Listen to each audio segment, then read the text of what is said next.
पाकिस्तान आपके लिए जिंदाबाद होगा, हमारे लिए हिंदुस्तान जिंदाबाद है, भारत जिंदाबाद है। मैं आपसे ये कहना चाहता हूँ, आपसे ज्यादा देशभक्त हूं मैं भारत का इमरान हूं, मैं भारत का इमरान हूं महोदय, मुझे बोलने दें। और इसी संसद से महज 800 मीटर की दूरी पर जंतर मंतर पर खड़े होकर के कार्यक्रम आयोजित होता है अभी 4 दिन पहले, और एक व्यक्ति वहां खड़ा होकर के सीधे आह्वान करता है कि ईसाइयों और मुसलमानों को काटना कब शुरू करोगे। सीधे आह्वान करता है। जब 3 तलाक पर बिल आ रहा था उपसभापति महोदय, तो प्रधानमंत्री जी कहते थे कि मैं अपने मुस्लिम बहनों को हक दिलाना चाहता हूं, उनके न्याय के लिए लड़ रहा हूं, यह बिल मैं उनके लिए ला रहा हूं। आपने भी सुना होगा वो नारा। मैं तो सभापति महोदय बचपन से जिस विद्यालय का पढ़ा हूं, वहां संस्कृत का एक श्लोक सुना करता था कि यत्र नार्यस्तु पूज्यन्ते रमन्ते तत्र देवता।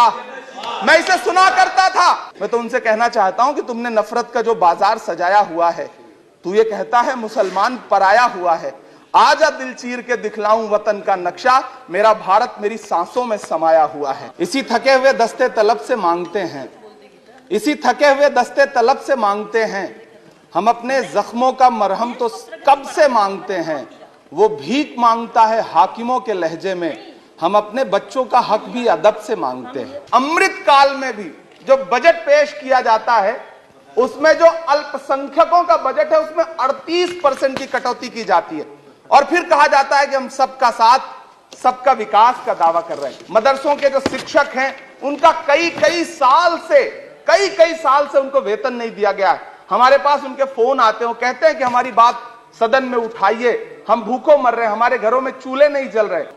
उपसभापति महोदय, ये जो रेजोल्यूशन है, इसके जो महत्वपूर्ण 1-2 बिंदु हैं, उसमें एक बात कही गई है कि सच्चर समिति के प्रतिवेदन और अन्य प्रतिवेदनों की सिफारिशों को कार्यान्वित किया जाए, जिसमें मुसलमानों के शैक्षिक और सामाजिक पिछड़ेपन पर चर्चा हो। उद्धृत कर रहा हूं मैं इसे। दूसरा पॉइंट है कि छात्रवृत्ति और शैक्षिक कार्यक्रमों को बहाल किया जाए और सुधारा जाए, जिससे उच्चतर शिक्षा भागीदारी में सुधार आए। मदरसों के आधुनिकीकरण की बात की गई। मुझे हैरत है, तभी राकेश सिन्हा जी बात कर रहे थे, अभी नहीं है शायद, कहीं चले गए हैं आसपास। उन्होंने अपने भाषण में 23 बार सबका साथ सबका विकास की बात की।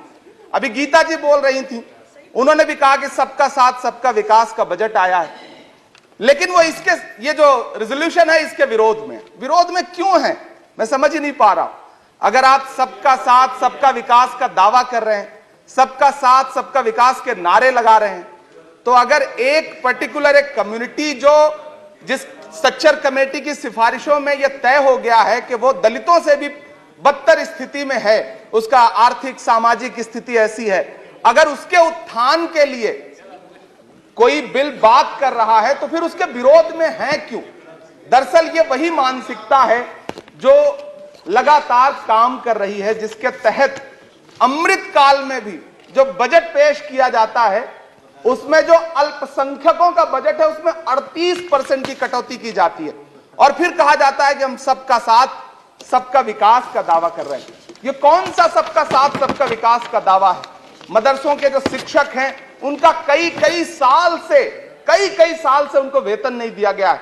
हमारे पास उनके फोन आते हैं, वो कहते हैं कि हमारी बात सदन में उठाइए, हम भूखों मर रहे हैं, हमारे घरों में चूल्हे नहीं जल रहे। हम जब उनकी बात यहां करें तो विरोध, लेकिन बातें क्या हैं? सबका साथ सबका विकास, सबका साथ सबका विकास। एक नारा सुनाई पड़ेगा कि सबका साथ सबका विकास। ये कैसा सबका साथ सबका विकास है? मैं सदन से यह पूछना चाहता हूं कि यहां सत्र चल रहा है उपसभापति महोदय, और इसी संसद से महज 800 मीटर की दूरी पर जंतर मंतर पर खड़े होकर के कार्यक्रम आयोजित होता है अभी 4 दिन पहले, और एक व्यक्ति वहां खड़ा होकर के सीधे आह्वान करता है कि ईसाइयों और मुसलमानों को काटना कब शुरू करोगे। सीधे आह्वान करता है।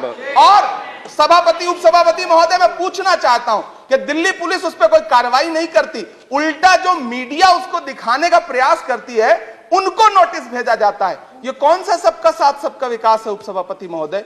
ये हम बहुत गंभीर लोग यहां बैठे, मैं उच्च सदन में बैठा हूं, मैं यहां खड़ा होकर के कहना चाहता हूं, ये कौन सा सबका साथ सबका विकास है? उपसभापति महोदय, इसी दिल्ली में एक सांसद पाए जाते हैं सत्ताधारी पार्टी के सांसद हैं, वो अपने कार्यक्रमों में सार्वजनिक मंचों पे खड़े होकर कहते हैं कि मुसलमानों का आर्थिक बहिष्कार करो। आप कह रहे हैं सबका साथ सबका विकास। कैसे होगा सबका साथ सबका विकास जब सत्ताधारी पार्टी के सांसद आर्थिक बहिष्कार की अपील करेंगे और उनके खिलाफ एक मामला तक दर्ज नहीं होता। प्रधानमंत्री जी अपने भाषणों में सबका साथ सबका विकास की बात करते हैं, लेकिन अफसोस है कि जब राजनीतिक तौर पर विकास करने की बात आती है तो लोकसभा में एक भी टिकट ये सत्ताधारी दल किसी मुसलमान को नहीं देता, राज्यसभा में एक भी टिकट किसी मुसलमान को नहीं देता, विधानसभा में जो बड़े बड़े प्रदेश हैं उसमें एक भी टिकट मुसलमान को नहीं देता। और वो तीन जो नाम के लोग थे, मुख्तार अब्बास नकवी साहब, एमजे अकबर साहब, सैयद जफर इस्लाम, उनको भी किनारे लगा दिया जाता है। ये कौन सा सबका साथ सबका विकास है? काहे का सबका साथ सबका विकास? ये नारा, ये दावा खोखला है। मैंने प्रधानमंत्री जी के भाषण सुने हैं। जब 3 तलाक पर बिल आ रहा था उपसभापति महोदय, तो प्रधानमंत्री जी कहते थे कि मैं अपने मुस्लिम बहनों को हक दिलाना चाहता हूं, उनके न्याय के लिए लड़ रहा हूं, ये बिल मैं उनके लिए ला रहा हूं। आपने भी सुना होगा वो नारा। मैं तो उपसभापति महोदय बचपन से जिस विद्यालय का पढ़ा हूं वहां संस्कृत का एक श्लोक सुना करता था कि यत्र नार्यस्तु पूज्यन्ते रमन्ते तत्र देवता। मैं इसे सुना करता था उपसभापति महोदय। और फिर आज जब यहां सदन में खड़ा हूं तो मैं पिछले दिनों लाल किले से प्रधानमंत्री जी की, लाल किले की प्राचीर से वो भाषण, उनकी वो तकरीर भी सुन रहा था, जब वो कह रहे थे कि महिलाओं को बिना हक दिलाए देश आगे नहीं बढ़ सकता। जब वो लाल किले की प्राचीर से ये बात बोल रहे थे तो उस भाषण के महज 2.5-3 घंटे बाद उनके गृह राज्य गुजरात में बिल्किस बानो के आरोपी रिहा किए जा रहे थे। उसी दिन उन्हें माला पहनाया जा रहा था, उनका सम्मान किया जा रहा था। ये कौन सा सबका साथ सबका विकास है? उपसभापति महोदय, मैं तो आपसे कहना चाहता हूं कि जो प्रधानमंत्री जी का इंटरव्यू ले, जो फिल्मी स्टार, जो उनसे पूछे कि आप आम चूस के खाते हैं कि काट के खाते हैं, उसके लिए तो रेड कारपेट बिछा है। जो अभिनेत्रियां उनकी विचारधारा के समर्थन में बात करें, समर्थन से ज्यादा आगे बढ़ के बात करें, उनके लिए जेड सिक्योरिटी है। लेकिन वो शाहरुख खान जो पूरी दुनिया में भारत के तिरंगे का मान बढ़ाता है, जिसे फीफा वर्ल्ड कप में आमंत्रित किया जाता है, उसके लिए सोशल मीडिया पे किस तरह के ट्रेंड चलाए जाते हैं? कौन सा सबका साथ सबका विकास है? महोदय, मेरा नाम इमरान है। मैं उस पीड़ा को महसूस करता हूं जिस पीड़ा का जिक्र अभी मनोज झा जी कर रहे थे। मैं उस पीड़ा से गुजरता हूं, इसलिए मैं आपसे यहां खड़ा होकर कहता हूं कि हम हर दिन सुनते हैं, कई सारे मंत्री हैं जो ट्रेवल एजेंसी खोल के बैठे हैं, जो कहते हैं कि देशभक्ति हर दिन देशभक्ति साबित करो, चले जाओ वहां चले जाओ। मैं तो उनसे कहना चाहता हूं कि तुमने नफरत का जो बाजार सजाया हुआ है, तू ये कहता है मुसलमान पराया हुआ है, आजा दिल चीर के दिखलाऊं वतन का नक्शा, मेरा भारत मेरी सांसों में समाया हुआ है। हम उसको किसी को हर दिन उसका सबूत नहीं देते फिरेंगे। ऐसे में अगर यह बिल मांग करता है कि मुसलमानों के शैक्षिक और उनके सामाजिक, उनके आर्थिक उत्थान के लिए सरकार उस पर ध्यान दे, तो फिर तकलीफ क्या है, दिक्कत क्या है? क्या आपका जो नारा है वो झूठा है? क्या सबका साथ सबका विकास का नारा सिर्फ खोखला है?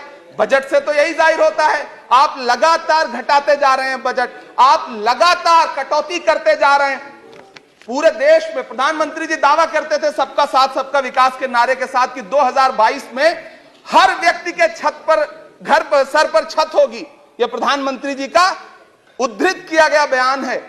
लेकिन मैं तो आपसे यह कहना चाहता हूं, आप असम उठा के देख लीजिए, आप मध्य प्रदेश उठा के देख लीजिए, आप उत्तर प्रदेश उठा के देख लीजिए, एक दैत्याकार बुलडोजर है जो चारों तरफ घूम रहा है, और जिनके सरों पर छत है भी, उन छतों को भी छीन लेना चाहता है।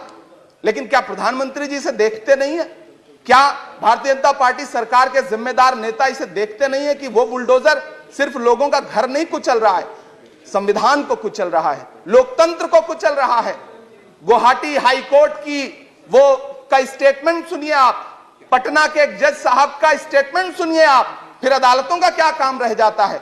ऐसे में सबका साथ सबका विकास कैसे माना जाए? उपसभापति महोदय, मैं तो आपसे यह कहना चाहता हूं कि पूरी दुनिया में कहीं भी जब कोई अल्पसंख्यक सफल होता है, किसी उच्च पद पर पहुंचता है, तो हम सारे लोग, हमारे तमाम साथी खुश होते हैं। ऋषि सुनक जब प्रधानमंत्री बनते हैं तो भारत में जश्न मनाया जाता है, मुझे खुशी होती है। आप दुनिया के किसी दूसरे देश में अल्पसंख्यक अगर सफल होता है तो आप खुश होते हैं, मिठाइयां बांटते हैं, लेकिन अपने देश में अल्पसंख्यकों के खिलाफ किस किस तरह के नारे इसी दिल्ली और उसके इर्द गिर्द लगाए जाते हैं, क्या वो हम नहीं सुनते हैं? और अगर सुनते हैं, और अगर पाकिस्तान आपके लिए जिंदाबाद होगा, हमारे लिए हिंदुस्तान जिंदाबाद है, भारत जिंदाबाद है। मैं आपसे ये कहना चाहता हूं, आपसे ज्यादा देशभक्त हूं मैं भारत का इमरान हूं, मैं भारत का इमरान हूं। महोदय मुझे बोलने दें, बाहर भी नहीं बोलने देंगे, यहां भी नहीं बोलने देंगे, ये कौन सी प्रवृत्ति है? उपसभापति महोदय, मैं आपसे ये कहना चाहता हूं, ये जो साझी विरासत, अभी आदरणीय हमारे साथी राकेश सिन्हा जी बात कर रहे थे कि साझी विरासत अल्पसंख्यक बहुसंख्यक में बांटना नहीं है। मैं उनसे कहना चाहता हूं कि आदरणीय जरा सोशल मीडिया पे तो बहुत एक्टिव रहते हैं, रोज चैनलों पर भी बैठते हैं, चैनलों पे होने वाली डिबेट का स्तर देखिए, उसको रोकने के लिए हमारी सरकार रत्ती भर भी कोई कदम उठाना चाहती है? नहीं उठाना चाहती, बढ़ावा देती है। ये जो जहरीली बातें करने वाले चैनल हैं, उनके जो प्रमुख एंकर हैं, उनको सुरक्षाएं दी जाती हैं, उनको रोका नहीं जाता। कौन सा सबका साथ सबका विकास है? ये बिल जिस चीज की बात कर रहा है, अभी राकेश सिन्हा जी कह रहे थे कि प्रधानमंत्री जी ने कहा तिरंगा यात्रा निकालिए।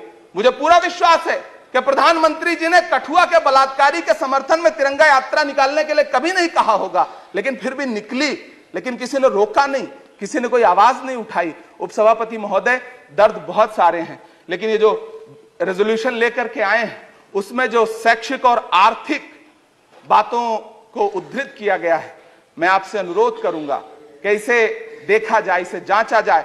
गीता जी कह रही थी अभी भारत जोड़ो यात्रा पे कि भारत टूटा कहां है?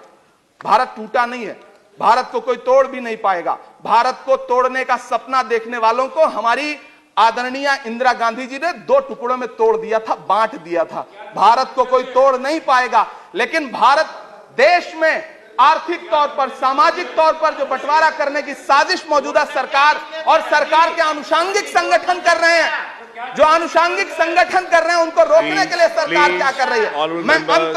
मैं अंत में इतना कहना चाहता हूं उपसभापति महोदय के यूपीए के शासनकाल के दौरान श्रीमती सोनिया गांधी जी के प्रयास से, डॉक्टर मनमोहन सिंह साहब के प्रयास से दलित और अल्पसंख्यक बच्चों के लिए फ्री रेजिडेंशियल यूपीएससी की कोचिंग शुरू की गई। हमने ये किया, और इसी सरकार के दौरान एक टीवी चैनल ने एक प्रोग्राम बनाया जिसका नाम आपको पता है क्या रखा? यूपीएससी जिहाद। ये शब्द क्या इस देश में सुने जाने लायक है? लेकिन सरकार ने क्या किया? एक शब्द नहीं बोला। माननीय उच्चतम न्यायालय ने संज्ञान लिया, जब लोग उच्चतम न्यायालय गए तब वो कार्यक्रम रुक सका। ऐसे कार्यक्रम बनाए जा रहे हैं और सरकार कह रही है कि सबका साथ सबका विकास। उपसभापति महोदय, मैं अंत में आपसे इतना कहना चाहता हूं कि ये जो आर्थिक और सामाजिक आधार पर जो बहुत बड़ी खाई है, उसको पाटने के लिए ये जो रेजोल्यूशन लाया गया है, मैं इसका समर्थन करता हूं। तमाम वो शहर जहां अपना छोटा छोटा रोजगार है, जिनका, जैसे मुरादाबाद का पीतल उद्योग, अलीगढ़ का ताला उद्योग, या देश में जो तमाम शहरों में बुनकर उद्योग है, इस सब की बढ़ोतरी के लिए, इनको आगे बढ़ाने के लिए, संजोने के लिए ये बिल बहुत कारगर रहेगा।